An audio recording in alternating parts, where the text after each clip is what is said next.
आखिर कैसे हम चाइना को इंडो पैसिफिक में रोक पाएंगे? ये देशभक्ति नहीं है सर, हमारी फौज में कमी है। डायरेक्टली इनडायरेक्टली अगर हम रशिया का ऑयल लेंगे तो 25% लगा देगा। कौन है सर वो गोरी चमड़ी वाला वहां बैठकर हमको बोलने वाला? किस हमने इस मुल्क को आजाद इसलिए करवाया था कि वहां बैठकर बोलेगा मैं जिससे चाह तेल खरीदूंगा। तुम होते कौन हो? तुम मेरे माई बाप हो क्या? कि वेनेजुएला में जो हुआ, आप एक ऑपरेशन इंसाफ करिए। ऑपरेशन इंसाफ के तहत हाफिज सईद, मसूद अजहर, लखवी को घुस के लाइए भारत में, तभी इंसाफ होगा सर। इनकम टैक्स के बेनिफिट मिलती थी हमारे फौज के सिपाहियों को जो विकलांग थे, आपने इनकम टैक्स बेनिफिट छीन लिया उन लोगों को। ये कैसा इंसाफ है आपका बताइए? जो फौजी सर्विस में है, अरे प्राइम मिनिस्टर अगर एक ट्रेन की झंडी दिखाएंगे तो उससे बढ़ के पैसे खर्च हुआते, तो आप क्या बचा रहे सर? 11-12 साल से वजीर आजम मोदी हैं, हमारी एयरफोर्स का स्क्वाड्रन गिरकर 29 पर आ गया। 12 साल से आप प्रधानमंत्री हैं, हम एक मिड एयर रिफ्यूलर एवैक्स को नहीं बढ़ा सक रहे। पाकिस्तान के पास हमारे ज्यादा एवैक्स है, और ऑपरेशन सिंदूर में हमने देखा कि कितनी तकलीफ हुई। सबमरीन का शॉर्टेज है, आपको फिक्र नहीं है सर। और हम थर्ड एयरक्राफ्ट कैरियर हम भूल गए। आखिर कैसे हम चाइना को इंडो पैसिफिक में रोक पाएंगे? ये देशभक्ति नहीं है सर, हमारी फौज में कमी है। क्या ये मुल्क इतना कमजोर हो गया कि हम अपनी फौज में बच्चों को भर्ती नहीं करा सकते? अग्निपथ स्कीम का रिव्यू होना चाहिए। इस ऐवान में चाइना बॉर्डर पर एक बहस होनी चाहिए। सर आप आ जाइए यूएस ट्रेड डील पर, जो ट्रंप ने एग्जीक्यूटिव ऑर्डर 6 फरवरी का निकाला, सेक्शन 4 कोट कर रहा हूं। डायरेक्टली इनडायरेक्टली अगर हम रशिया का ऑयल लेंगे तो 25% लगा देगा। कौन है सर वो गोरी चमड़ी वाला वहां बैठकर हमको बोलने वाला?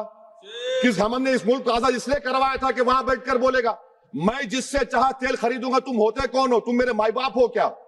आप 25% लगाएंगे सर। और वर्ड क्या इस्तेमाल किया? इंडिया, यानी अब नायारा जो है, नायारा कंपनी बंद हो जाएगी और हमको मॉनिटर करेंगे आप, भारत को उस पर ओवरसाइट करेंगे। अफसोस की बात है कि सरकार खामोश है सर। 2019 में ईरान का ऑयल मत लो बोले, आपने गलती की, आपने ईरान का ऑयल नहीं लिया। तो अमेरिका ने कहा कि इराक से लो, कंपेरेबल रेट पे, कंपेरेबल रेट पे, मार्केट रेट, नॉमिनल प्राइस पे नहीं। आज यूएस कह रहा है कि मोनोपोली रेट पे लो। कहां है सर? क्यों कर रहे हैं? क्यों इतना गिर रहे हैं इस गोरी चमड़ी वाले के सामने? आखिर हमारी हमियत कहां है सर? और एक बात बता रहा हूं सर, ये यूएस ट्रेड डील से यूरोपियन कर 2 मिनट सर, यूरोपियन यूनियन की ट्रीटी से हमारा पीएलआई का पूरा असर पड़ेगा, क्योंकि आपने टैरिफ गिरा दिया। आपने टैरिफ गिरा दिया मेडिकल डिवाइसेस पर, आपने टैरिफ गिरा दिया सोफिस्टिकेटेड मशीनरी पर।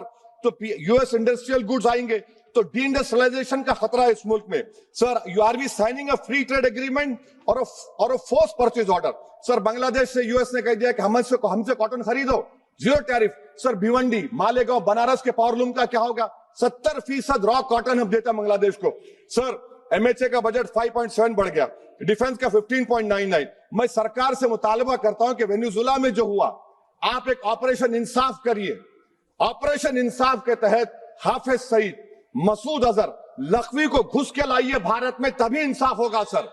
जब तक खत्म कर रहा हूं सर। हम कुलभूषण यादव को भूल गए, वो कुलभूषण यादव उसको आईसीजे में रुकाया। आखिर हम कब लेके आएंगे कुलभूषण यादव को? वजीर आजम इजराइल को जा रहे हैं, मैं उनसे ये मुतालबा करता हूं कि वो गाजा को जाए, 15 मिनट जाकर देखें, 60,000 फलस्तीनों खत्म कर दिया गया। और नेतन्याहू पर आईसीजे का अरेस्ट वारंट है, आईसीसी का, और आईसीजे में केस चल रहा है सर। तो मैं आपसे मुतालबा करता हूं कि वजीर आजम गाजा के बारे में देखें। मैं ज़ायनिज़्म मुर्दाबाद बोलता हूं, भारत जिंदाबाद। और ये सरकार तेलंगाना से नाइंसाफी कर रही है, कुछ नहीं दे रही है। बहुत बहुत शुक्रिया।